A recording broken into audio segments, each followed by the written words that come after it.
আজ বানাবো সাগুর পাঁপড়। সাগুর পাঁপড় বানাবার জন্য 100 গ্রাম মোটা দানার সাগু নিয়েছি। সাগুটাকে আগের দিন আমি ভিজিয়ে রেখেছিলাম। আমি 12 ঘন্টার জন্য ভিজিয়ে রেখেছি। 12 ঘন্টা পর দেখলাম সাগুটা খুব সুন্দর ভিজে গিয়েছে।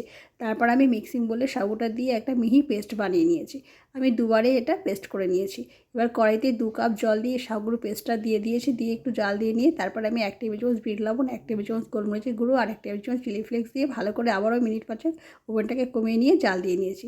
তারপর থালাতে একটু সাদা তেল মাখিয়ে নিয়েছি। নিয়ে এই লিকুইডটা দিয়ে ভালো করে পাতিয়ে দিয়েছি।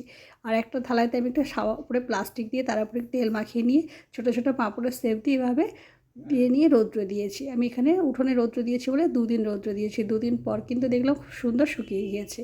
তারপরে আমি এগুলোকে কড়াইতে ভেজে নেব। প্রথমে সাদা তেল দিয়েছি, দিয়ে ছোটো ছোটো পাঁপড়গুলোকে আগে ভেজে নিয়েছি। তারপরে যে বড় থালাতে বড় পাঁপড় দিয়েছিলাম সেটাকে এভাবে ভেজে নিলাম। দেখুন কত সুন্দর হয়েছে। এভাবে আপনারা বাড়িতে একবার বানিয়ে দেখুন।